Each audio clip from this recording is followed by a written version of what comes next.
All right, we're broadcasting now to all attendees. I'm not sure if we have any, but that's fine. All Okay. right, so I am going to get us into Facebook.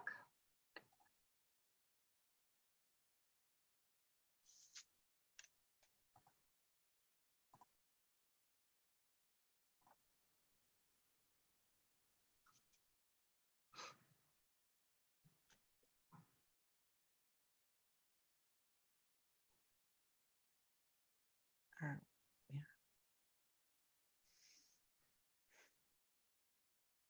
Are we in? We are in. All right, so hello everybody. Thank you so much for tuning in today. My name is Carolyn Wilson, and I'm the coordinator for the Groton Alliance for Substance Abuse Prevention. And typically, our focus is usually on substance use prevention exclusively. We don't typically talk about treatment. However, we have started to include in our discussions more topics on recovery. We even have a recovery-friendly Groton initiative that we collaborate with several people across the community on. And I'm happy today to be presenting a presentation with a community member and expert who will be talking about a mindful recovery. Today I have Rachel Dash-Dougherty, who is a social worker and also a yoga teacher. She is otherwise known as the Grounded Therapist. And today she's going to be sharing with us some of her ideas and information and tips for people on having a healthy recovery. So without further ado, I'd like to hand things over to Rachel. I'm going to mute myself, but if anybody has any comments, I will be keeping an eye out for those. Rachel, welcome. Okay. Yes, thank you for your patience in the beginning here. Welcome, anyone who's here. I can't actually see anything but my shared screen. So again, if there are questions, please pop them in the chat, but we'll leave room at the end of our discussion for questions. So maybe you can hold off on those till the end. So again, my name is Rachel Dash-Dougherty. This was a mindful recovery focused presentation. I actually lived in Groton for a really long time. That's where I first moved to Connecticut. So it's always like my place in my heart, a very special place of like welcoming me to Connecticut. And so I'm a therapist. My office is actually in Mystic, and I'm a licensed clinical social worker, and I'm a 200-hour yoga teacher. And I worked on that specifically in that order because I realized that even in social work school, which is very, very progressive and open, we don't do a lot of education on the body and the body-mind connection. And that's a huge part of being mindful. And so I decided to go, after having a kid, to go become a 200-hour yoga teacher to expand my understanding of the body and how it works, and especially how it can work in recovery. So I hope you guys will be following along on this journey as we work through the slides here today. So yeah, I'm a mom, I'm a wife, I work in private practice. I have a history of working in community mental health, mostly in Norwich since I moved to Connecticut, but I'm originally from New York City, and I did a lot of community mental health work there, specifically on recovery and working in harm reduction settings. And so I've worked with a lot of people in different phases of their recovery, and it's been a pretty powerful and sometimes really hard journey. So I'm really glad that you're here or you're watching this in the future in the replay. Let us know how it's doing out there, how we're doing in the future. So what are we going to talk about today?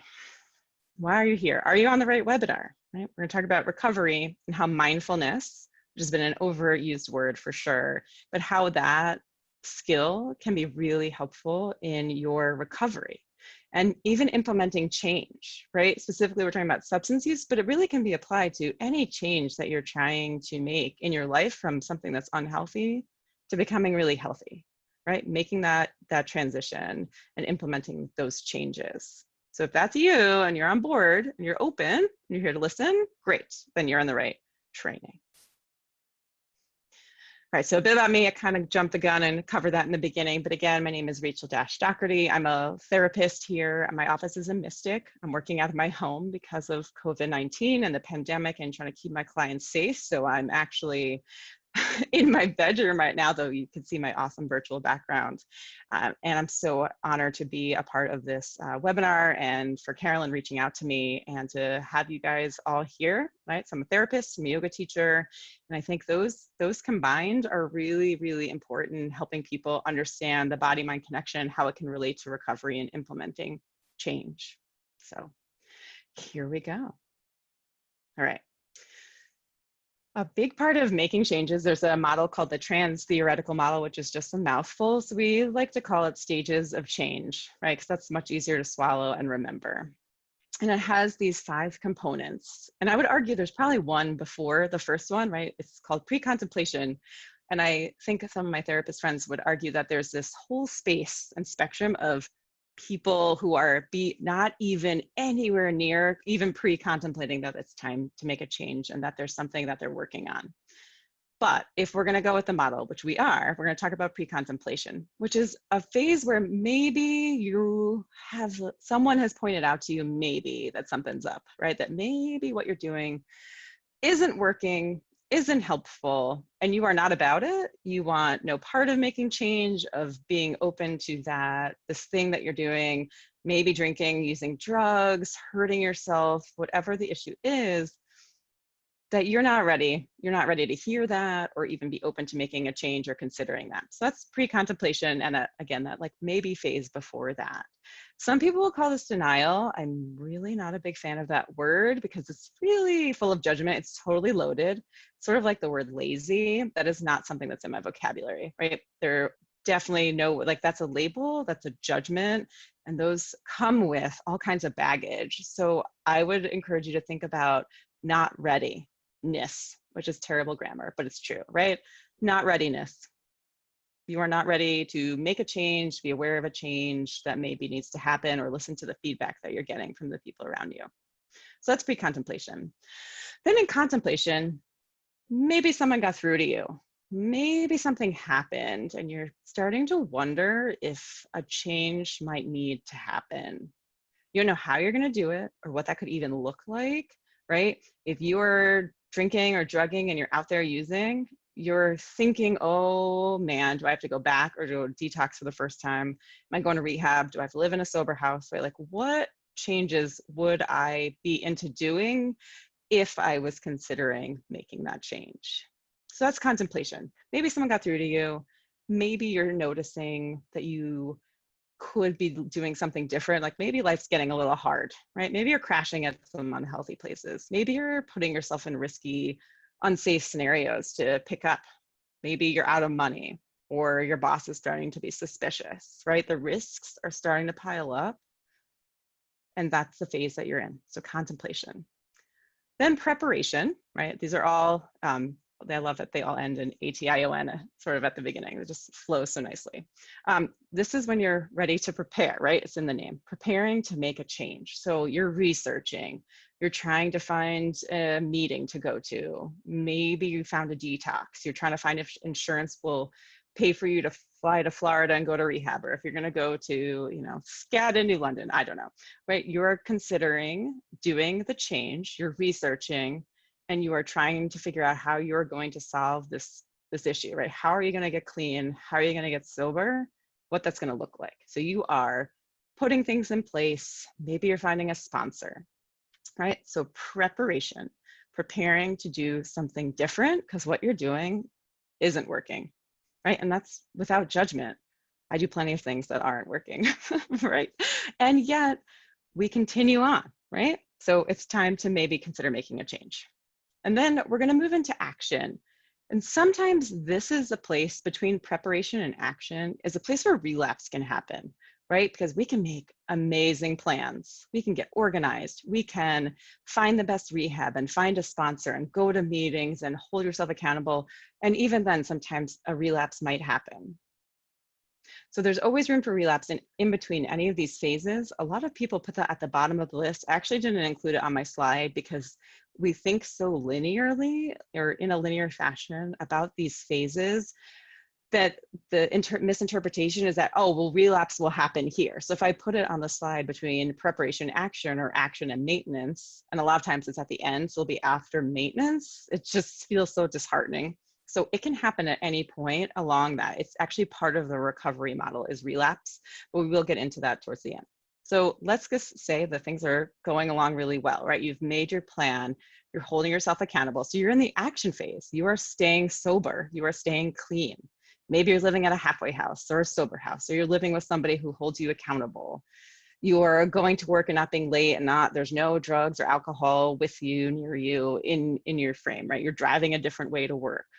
You are not keeping alcohol in your house, right? You are doing things to keep yourself safe and sober, and you're taking lots and lots of action, which is incredible. And this is a great, exciting time. But again, that's an opportunity for relapse as well, because when we're doing action, suddenly sobriety might come up and there's a lot of baggage. That's where people in my field come in, right? Of dealing with the things and the fallout and the consequences of drinking and using drugs, right?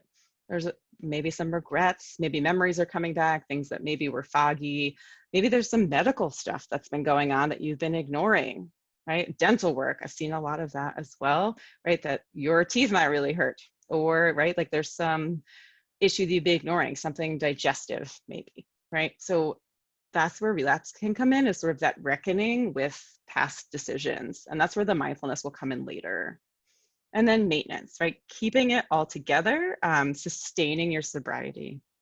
This is huge, right? This is an amazing celebratory place, because not only are you using your action and following the plan that you prepared, but you are sustaining that sobriety. You are staying clean. You are going to meetings. You've got a sponsor. You are using your higher power. You're using your skills. You're going to therapy. Sorry, I just kicked my table. Right, you are maintaining and sustaining that sobriety. And that is huge. And again, that is so amazing. And yet it can come with some hardship, right? Because you're maybe recognizing the unsafe decisions you've made, or the unhealthy things you've done in your past. And that can be really hard to reckon with and to accept. This is another really good opportunity to get a sponsor and also call a therapist. Imagine if you've gone in and out of rehabs, that you've had lots of interactions with therapists, but I encourage you to continue that process on, because in rehabs, that's a temporary relationship, right? The expectation there is that you're going to get sober and you're going to leave, and you need somebody ongoing to support you on this journey, to help you stay accountable and keep that maintenance phase going. This is also another opportunity for relapse, right? So relapse is a return of old behaviors. So using drugs, right? Going back to nicotine, relying heavily on caffeine. That's me right now, especially, right? Lots and lots of caffeine during this pandemic. It's a hard thing to face, but it is certainly part of the model. It does not have to set you back. Another reason why I don't like making this a linear model is that relapse can happen at any time, but you can get back into any of these phases. So if you relapse during preparation, you don't have to go back to pre-contemplation. You can get back at contemplation, you can get right back on in preparation, right back into action, right? A relapse could last for a day, an hour, right? You have a drink, you call your sponsor, you make an emergency therapy appointment. Probably can't go to detox for one drink, but you do something to change and get back into that phase that you were in, right? So relapse does not mean you have to start over. It means you can jump back in and use the skills that you've developed during that time when you were in preparation, action, or maintenance. So it can happen anytime, but the good news is you can also hop on board. And it's actually really part of how we understand addiction these days, not only in like the medical disease model, but that through these phases, relapse can happen and you can jump back on, right? It used to be thought of a linear thing, sort of like grieving, where you had to do these things in steps. But what we've studied and understand now more and more is that it's sort of circular, and it doesn't have to be in that order, and relapse can come at any point, but so can a return to those phases. So that's the stages of change. I hope I'm not boring you guys just yet. So we'll move on here. Mindfulness. So What are these photos? Who are these people? So this is me meditating outside my office in Mystic. So there's the river's right behind the old Mystic Mill where my office is. And so I sit out there pretty often. And so I have the photographer who came to take pictures of me, take photos of me outside. It was freezing cold. So don't be fooled by that beautiful sunlight. It was freezing and I did not want to be out there, but the photo is glorious. And it's also just a way and a space for me when the photographer isn't there to be present with myself and maybe shake off a really intense session, right? Just to breathe, to allow that cold air to slap me in the face. I wouldn't mind that on a day like today where it's hot and sticky. So that's just a nice, I just thought these were good representation of mindfulness. That's my dog, Baxter, who's actually sleeping on the bed behind my computer right now until someone, like a male person delivers something, then he'll be barking. But he's very soft and very fuzzy, and I adopted him when he was 1.5 years, and he just brings a lot of joy to our family. And I think pets are a big part of mindfulness because you can pet them, they can bring you joy, they can keep you in the present, gives you something to care about that's not yourself, and just the love that they give and vice versa is incredible. So I think that falls into mindfulness. And then a fun cartoon that I had drawn for me by my very talented friend Jessie. She made a meditator, so it's a tater tot that's meditating on a pillow, and I just think that's the funniest thing ever, and she thought she was really clever, so I like to share that. So the meditator tot is just breathing and being present with itself on a pillow. And so all of that is to say what mindfulness is, right? Awareness, being present in your mind and body without judgment. This is huge because it is super easy to get alone in your head, right? Like you're newly sober and you know what you're supposed to do, and your family is looking at you and everyone's really supportive and happy that you've made these changes, and yet you can be beating yourself up so much. But with mindfulness, the idea is to not judge. It's just to be present with your thoughts, be present with your body, right? We talked about sometimes sobriety comes with awareness that you have a new medical problem or a problem that you ignored. You have an injury, right? You got into a car accident and there's a shoulder injury, neck pain, head pain that you've been ignoring because it just hasn't been the focus of your energy, right? You don't have to judge it, but you do have to take some action on that, right? Getting yourself to a doctor, getting an appointment. And all of this attention and presentness, terrible grammar today, and is purposeful. It's conscious. We're doing this with intention. And so if you can put those pieces together, and those are by no means in any order at all, just that I want to make sure you understand mindfulness has been way overused. It's been everywhere. It was brought over from like India and sort of Buddhist, any countries that are into Buddhism and where yoga was sort of co-opted into the Western culture. And he brought it, John Kabat-Zinn brought it over to us and used it to manage stress. And right, we've found a lot of information on stress management, but also for supporting recovery and being kind to ourselves and making big changes. And so we try to take this observer perspective where we are aware of what's going on, right? We're present in our body. We notice how fast we're talking. We notice our breath. We notice pain, body sensations, our thoughts, our feelings without judgment and on purpose, right? This isn't like, oh, I accidentally notice my toe hurts today, right? Like it's an intentional process, all of this. So that is mindfulness. And that's why people push a lot of meditation. That turns a lot of people off, and that's totally cool. That's why I have a picture of my dog, right, and a meditator, because tater tots are funny and my dog is super shiny and smooth. And that could be a soothing mindfulness practice, is just petting his hair, right? Watching him sleep when he twitches, right? That's a conscious, intentional practice where I'm fully present. And you could do it for yourself too. Sometimes it's easier to practice with somebody, something external like a pet, because it's sometimes really hard to be inside and be with ourselves.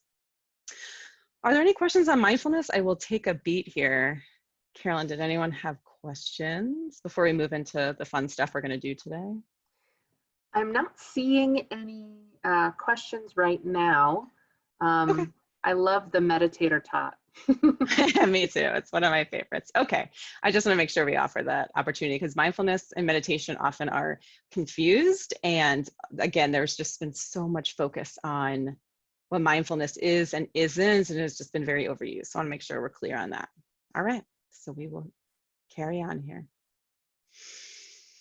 So some mindfulness tools we're going to use today. Since you've been patient, you've listened to me talking a lot, and so we're going to do 3 different skills that you can apply today. The minute you watch them, you're able to use them. They cost nothing. I don't offer skills that are expensive by any means, right?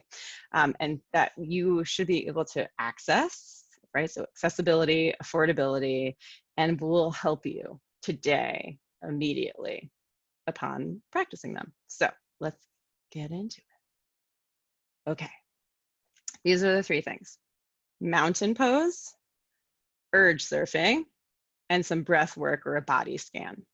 So those are the 3 things we're going to do for the next 15, 20-ish minutes, if you'll allow me to. All right, so mountain pose. Like I said, I'm a yoga teacher, and mountain pose is an incredibly powerful pose. It looks like standing still or sitting still doing nothing pose. That is what it looks like, right? So I would stand up, but then I'd get off camera, and we're not going to get that complicated today. So you can do it just standing up, but for our purposes on this webinar, we're just going to be seated. So I've got my legs crossed. You also can't see that. But so I'm going to give everybody a moment. If you're watching on Facebook or watching this webinar today, tomorrow, in the future, sit. Right? You can sit in a chair, sit on the floor, sit on a yoga block, sit on the carpet, sit on the grass, wherever you are, just be present and stay seated. And I'll be quiet for about 30 seconds. I just want you to notice what's going on in your mind and what's going on in your body. And if you want to stand up, by all means, go for it.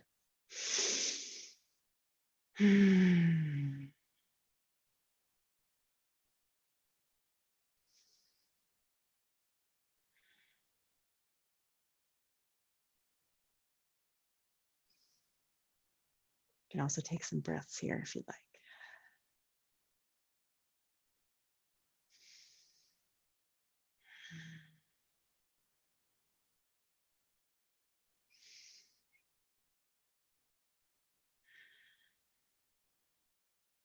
Awesome job. So a couple of things. You can take breaths. You can float your eyes closed. You can also look at a point on the floor or in front of you, right? I can stare at my dog just over my computer screen. Very soothing, right? So you can do this almost anywhere. If you're driving though, please don't do that, and certainly don't close your eyes, right?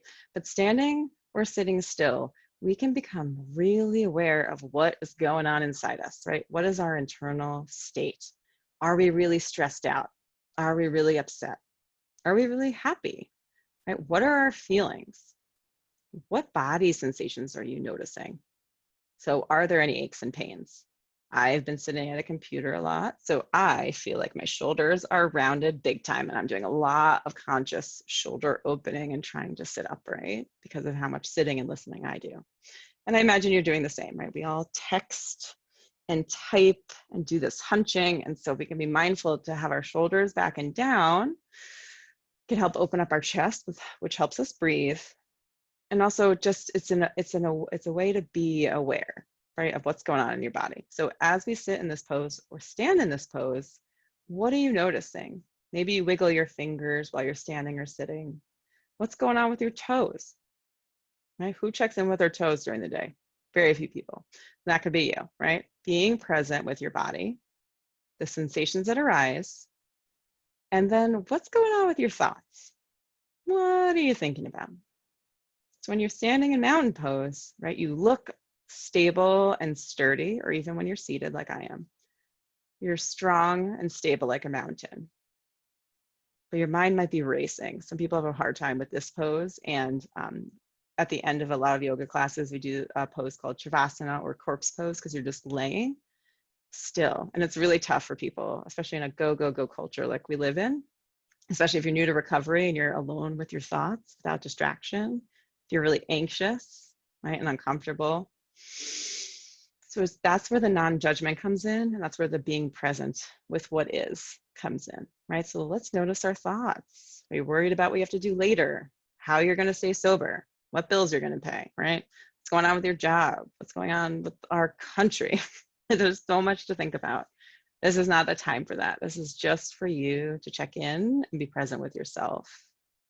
And so that's where the observer perspective can come in too, is like standing almost outside yourself and going, All right, Rachel, your shoulders are slumped and your toes hurt and I don't know, right? Like your hips are in pain and you're thinking about too much, right? It's just a way to check in with your external and internal state as an observer who isn't judging. So that's mountain pose. It's one of my favorites because it's super sneaky, right? You're not doing a lot and yet so much can happen.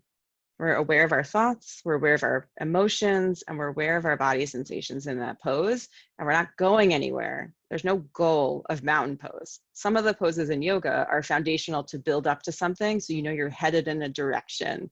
But mountain pose is the foundation for all poses, so you don't know where you're going, right? When you're seated, there's so many things you could be doing next, and you can't predict that, and that's why I really like it. So standing still, looks like nothing's happening pose is actually a really complicated pose. So that's mountain pose, and I also like because it's one, free, and two, super accessible because you can sit, right? Even if you have some physical disabilities, you're in a wheelchair or you are on crutches, right? You can be in this shape. All right, so mountain pose. Urge surfing. Sounds kind of fun, sounds kind of scary, right? So urge surfing is a mindfulness-based skill for our thoughts and to manage cravings, which is why I picked it for today. When you have a craving, you think of it as like a trigger or even just a thought, right? So I use sugar as an example, but drugs too, like drugs and alcohol really come into play here, right? Oof, I have a feeling and I now am thinking about using the thing that makes me feel the best, right? Makes me avoid my thoughts, comforts me, is in my zone of comfort, right? Is something that I'm used to. We can just surf that urge, right? We can ride that craving, that urge, that desire like a wave. Anything related to addiction, right? Sex addiction, gambling, anything that falls into there, sugar counts too. Computers and phones also count here, right? Oh, I want to check my phone. Oh, I feel really uncomfortable, right? We can imagine surfing that urge like a wave. We're on our surfboard and we can ride it. And what happens with waves is they increase in intensity over time, right? They go up and up and up, but they hit a peak or a crest and they can't sustain themselves. So they come crashing down, right? They fold in on themselves and that's what waves do, right? Like surfers ride that wave and then when it peaks over them and it comes up on the water. And what's it like when it hits the water, unless there's like a super ferocious storm? It's pretty gentle, right? It kind of like touches the sand and retreats. And that's what happens with urges and cravings. They feel like they will last forever. You are going to be craving your drug of choice, your sugar, caffeine, alcohol, whatever drug you're into, right? I can name them all. You're gonna want it, but it will end, even though it feels like it will last forever. And I encourage you to set a timer for this exercise. 10 minutes. Can you survive 10 minutes of sitting in that uncomfortable, maybe sweaty state where you really want to meet the need of that craving and that urge for 10 minutes? I'm going to answer for you and it's yes, but you might not be there yet, right? And that will reveal what stage of change you're in. But I'm going to tell you that you can. And I work with clients all the time who can do this. And you could sit with your eyes closed, right? And really envision a surfboard riding a wave. The timer helps because it makes it a little bit more concrete in that you know that time is passing, right? Because if you don't use a timer, it could feel like hours have gone by when only like 2 minutes have gone by. So just being mindful, again, that setting the timer helps you watch that time go by and you can feel that wave getting really, really high in intensity and then coming back down.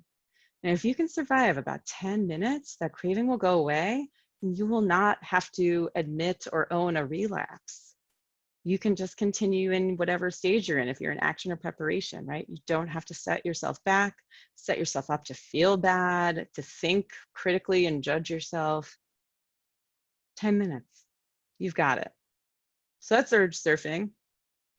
And then breath work / body scan. So not everybody's into breathing. Not everybody has the comfort of breath or the availability of breath, right? So we can do a body scan and we'll do some breathing. We're going to kind of combine them for this point in our exercise. So again, being present with ourselves. When we breathe, let's start with a body scan actually. So if you want, you can float your eyes closed look at a point across from you, like my adorable dog, or look at a point on the floor. And we're going to start with the crown of our head. Like, what does the top of your head feel like?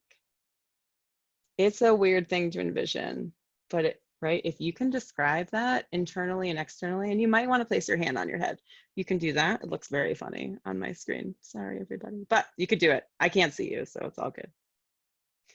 What does that feel like? You feel hair, maybe there's scalp product, maybe, right? Maybe you got a sunburn on your head. Maybe you're wearing a hat.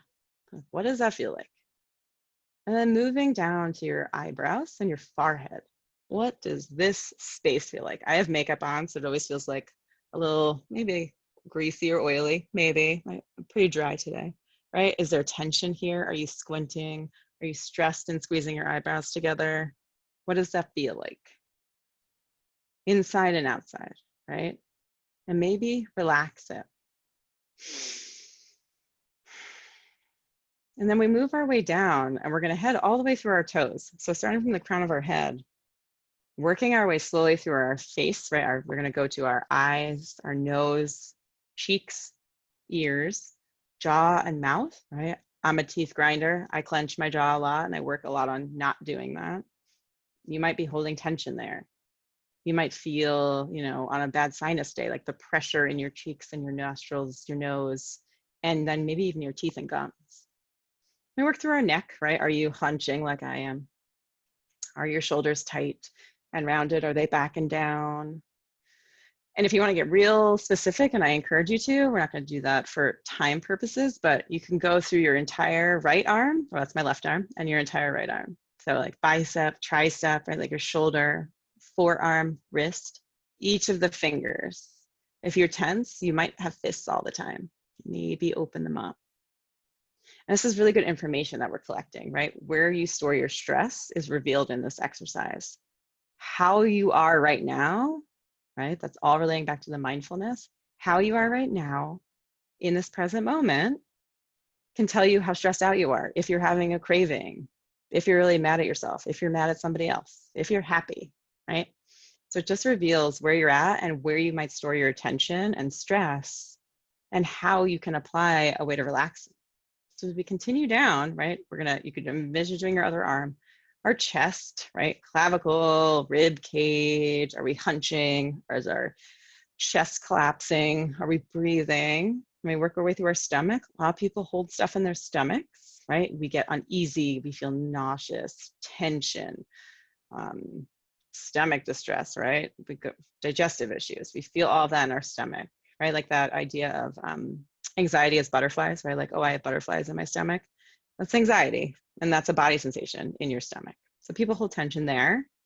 Way through our pelvis, down to our legs, right? Thighs, quads, hamstrings, our shins and calves, ankles, feet, and our toes, right? Top of the foot and the under part of our foot. If you're a woman and you wear heels or have worn heels, you've been mean to your feet. And this exercise can reveal that too, right? Like I am never going back. One of my silver linings from this pandemic is I'm never going back to heels. I'm sorry, just keeping it nice and short and being nice to my feet. And so this practice of scanning our bodies can just reveal things we've done to ourselves, where we might store tension, stress, maybe even cravings, right? There might be a body signal or sensation that a craving comes out of, right? The answer everyone tells me is it's in my head. It's not accurate. That's where your thoughts are. So we relate heads to thoughts, but I imagine your body is also telling you, oh, wouldn't we feel better? We wouldn't feel so comfortable. Let's numb this out, right? I don't want to feel this. Let's buffer. And that might be coming from a specific place in your body. And that body scan can be really helpful. Also, you might notice that you're tense in certain places and that something's up. So for me, stress means my shoulders go up, up, up, up to my shoulders. And before all of this work, I didn't notice that that was happening. And so now that I'm more into mindfulness and doing therapy and yoga, I can tell myself, oh, shoulders are starting to rise, Rachel, like what's up with you? Or relax your shoulders. It's not that serious, right? Or it is that serious, but you can still relax your shoulders. So everyone has their own internal state that is revealing lots of information that we're missing because we're so busy living up here and being distracted with substances, with distracting devices, with TV, with food, with our own thoughts, right? Our own experiences. And so body scan can be really revealing about what's going on inside. And then just breath work, I think it's just really important anytime we're talking about the body is just like to remember to breathe, because when, right, we're in New England, when it's cold, we kind of like huddle in, right? Our shoulders round for a different reason. And we're actually crushing our lungs when we do that. So we can be upright more, even when we're cold, like put on another scarf, get another layer on you, put a blanket on, put on a hat. We can still open and be able to breathe fully through our bodies.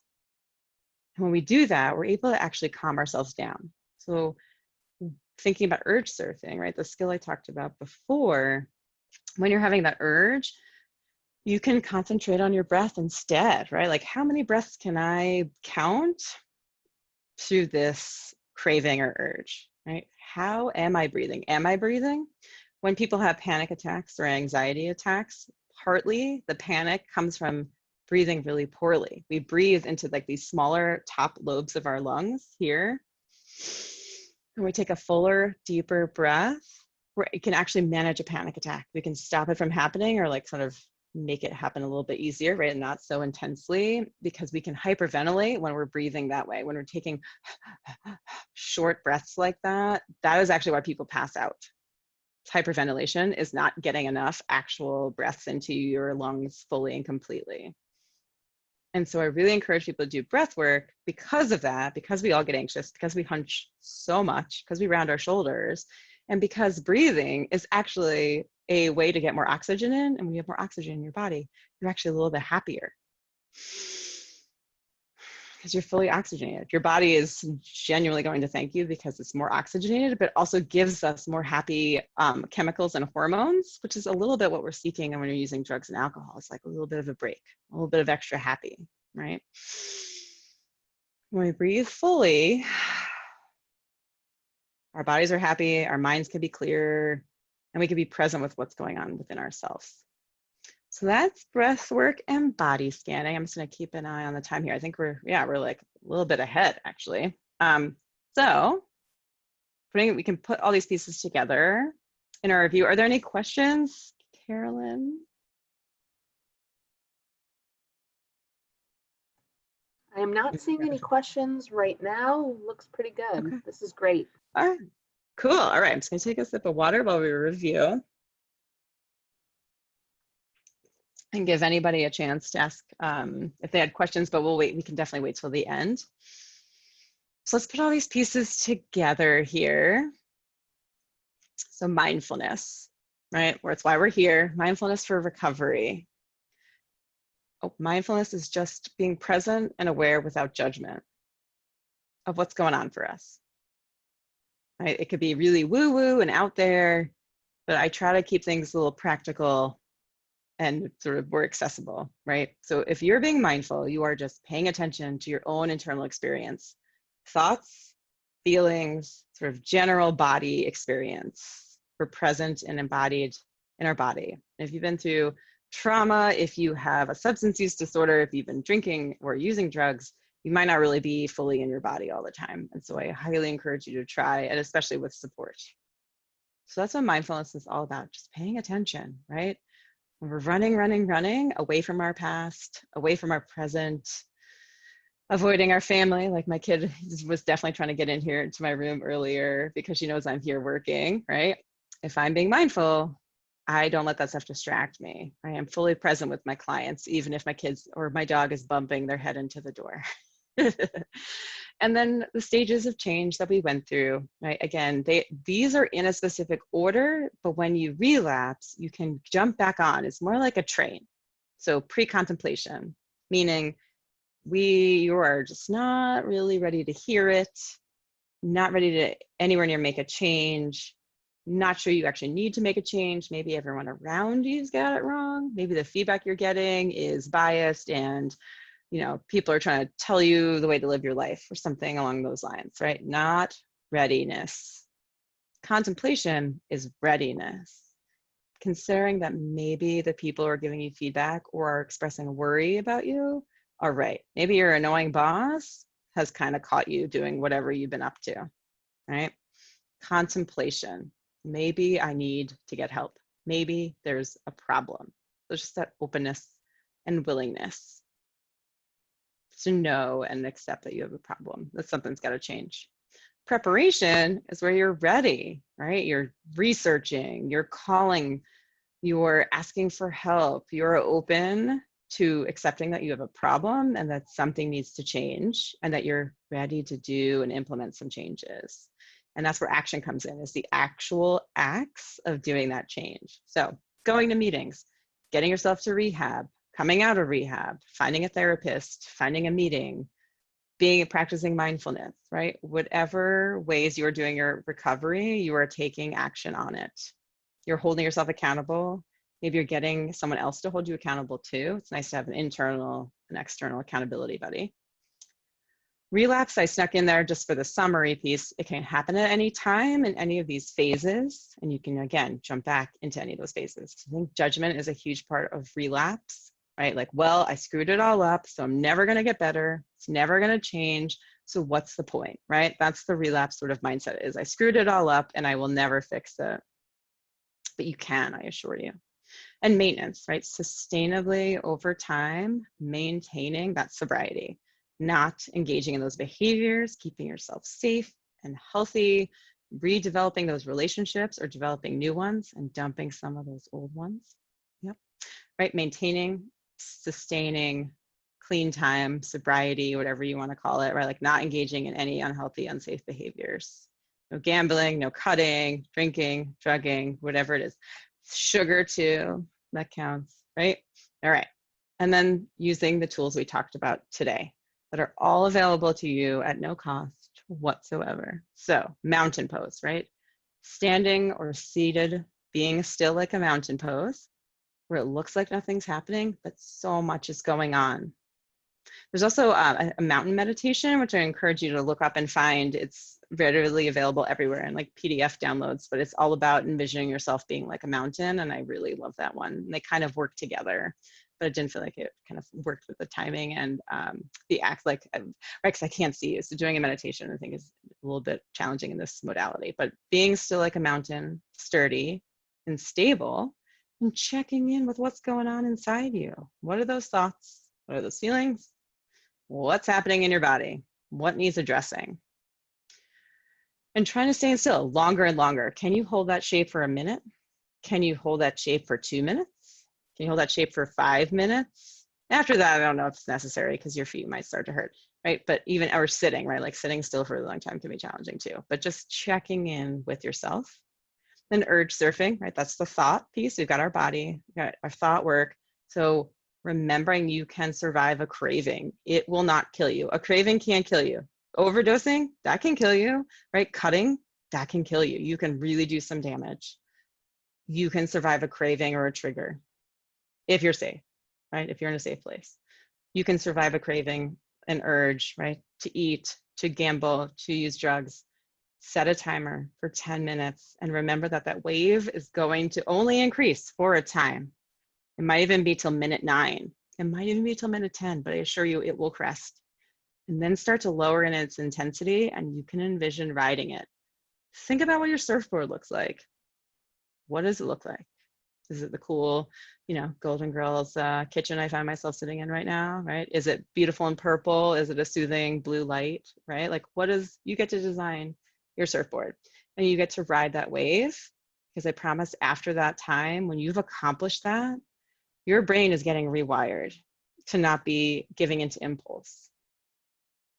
You are training your brain to do things different every time you don't cave to an urge or a craving.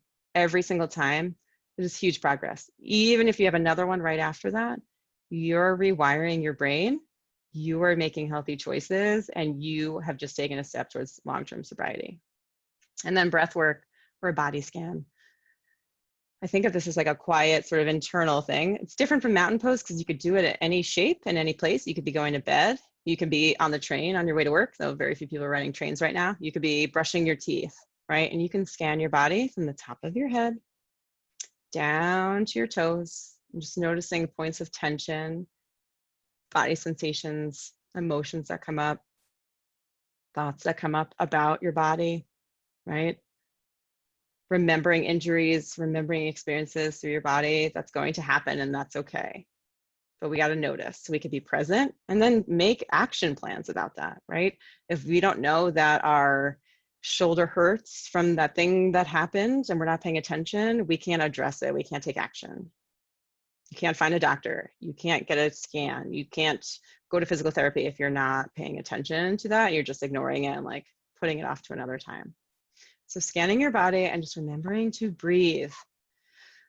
It is the difference between robots and people, right? Like we breathe. We have to take that oxygen in and we have to get rid of the carbon dioxide we're breathing out, right? It's great for plants. So it's a win-win for everybody, like breathing it out, sitting upright, experiencing that full breath completely and totally and letting it out. So rewarding. It's great for your body. We don't do it enough and we don't do it fully. So a little bit of breath work, a little bit of body scan, it's not getting fancy. You can do it wherever you are, just being present. So those are all our tools for today. Questions? I've talked a lot, so I want to make sure we give some space here. Oh, we're doing really good on time. Hi, Rachel. Thank you so much for all of that. I really, really enjoyed the entire presentation, and I actually took away a lot of really important things. Some highlights for me that I think are super important are the reason why it's so important to talk about recovery and normalizing this discussion and allowing people to understand that it could be for anything. You know, recovery doesn't mean that you're somebody with a substance use disorder. You can apply those stages of change to really anything you want to change. And I think it's an important reminder. Like for me this week, I decided I wanted to cut back on caffeine. So when you brought that up, I was like, wow, you can really sail through some of those stages in a day. You think about it, you plan, and then you make your steps to do it. Yeah, if you're ready, totally. I mean, the spectrum of the time that you can go through those changes can be very short. It can take a long time for some people and some things, but you can apply this to really anything you want to change in your life. And I think that's an important takeaway for people. Like if people are watching and they're like, well, I'm not, in recovery, or I'm not looking to be in recovery, like, how does this apply to me? And I feel like that's a really important piece there. Awesome. Yeah, totally. Yeah, I also loved what you said about starting over or not starting over. You don't, if something doesn't go the way you want it to go, say for instance in your recovery and you have a setback, you don't have to start all. I think some people get so nervous and then just defeated that things didn't go exactly the way they wanted to. If they have a slip or a relapse, or if, like, say for instance, I was only going to have 1 cup of coffee today. What if I, have a little trouble focusing at 3 o'clock and I say, oh, this won't hurt, but I know Sure. really consciously that I am trying to reduce my stimulant intake, right? So, I mean, this can really be anything. And I think it's so important that we talk about busting stigma in recovery, because doesn't mean you're a bad person. It's not a moral failure. It's something, a concept that we should all be really comfortable with. And that's a big goal of mine with the whole concept of recovery-friendly grunting, because certainly we care about substance use disorders and mental health, but it doesn't mean that everybody's got something that they'd like to change, and we want everyone to feel comfortable and empowered to do that. Absolutely. So that was another takeaway. That. Yeah, that was another takeaway that I had. And then it's a circular process, so like I said in the beginning, we talk about prevention mostly, but we know on the continuum of care that prevention, treatment, and recovery are all related. And there is a circular process, and I loved that you brought that up. Yeah, right. And breaking through that judgment will hold you in your addiction, will hold you in not making a change, it can hold you there forever, right? I've worked with a lot of people in their 50s and 60s just trying to get sober at some of the residential facilities that I've worked at over the years. And right, there's no time like the present, but man, wouldn't it be nice to just not hold yourself and keep yourself stuck there so you don't have to keep doing this cycle later and later in life. Totally. And, you know, you know, we're all going through something, or we've all gone through something, and we want to be supportive of people who are trying to do their best. So when we say recovery friendly, it's so important to be mindful that everyone's got something that they might be working on. So that's awesome. And mindfulness in general, I think it's something that people talk around a lot, this concept, and what does that actually mean and look like? I thought you did a great job actually explaining that to everybody and how they can apply it to themselves. I don't know a single person who doesn't need to turn everything off. You know, I mean, whether it be the news or technological stimulation or the never-ending to-do list or the racing thoughts that you mentioned. I think it's so important that people just learn, you know, to be intentional. That's another thing I think people talk around. And I think it's so useful for everybody, even if you're not going to apply it to a recovery. We can all benefit from that. And remembering to breathe. I mean, how important is that, and how basic? But you know, every once in a while, like I'll notice that I'm like, you know, if I'm tensing up, that I'm not focusing on breath, and then suddenly I'm like a little breathless, and I'm like, what's going on? Am I forgetting to breathe? And I noticed it in other people too. Very shallow breathing. You know, it's one of the most important functions that our body does. So it's important to get that right. Yeah, it's life, right? Yeah. Absolutely. There's just so many things that we can all benefit from. I think I'm going to actually apply the urge surfing today. Yay. Yes, it's a good one. I'm going to apply that to an afternoon cup of coffee because I'm gonna want it. Of course. But that's not my plan. My plan is to reduce my caffeine intake and not be so dependent right now, because I noticed that level going up and up and up. And for me, it's if I have to keep an eye on my own anxiety and my own jitteriness, like I don't want that. Oh yeah. Right. Yeah, that fuels all of that, right? No, I want to be able to focus, but I don't need that. So those are how I'm going to apply it. And I thank you again for sharing all of this with our viewers and our current and future audience. This will be available for people to view if they missed it. And I just want to thank you so much. And I want to make sure that we, when we do the watch party for this, I'm going to make sure that everybody knows your website and your email. Sure. And you have social media, right, that you're pretty active on? Yeah. Oh, totally. At Grounded Therapist on Instagram and Facebook. Terrific. So we'll make sure that everybody who wants to get a hold of you can. And thank you so much for your time. And I can't thank you enough. This was great. Yeah, I'm so glad. This was so much fun, and I'm really honored to have had this opportunity, and we got to connect. So it's a new connection in the Southeastern Connecticut world. So I'm super honored. We do. All right, and I can't wait to talk to you about planning our next event, maybe in the fall. Yes. Oh, totally. It's going to be great. Awesome. All right. We'll wrap things up for today. Special thanks to Rachel Dash-Dougherty. Bye, everyone. Bye.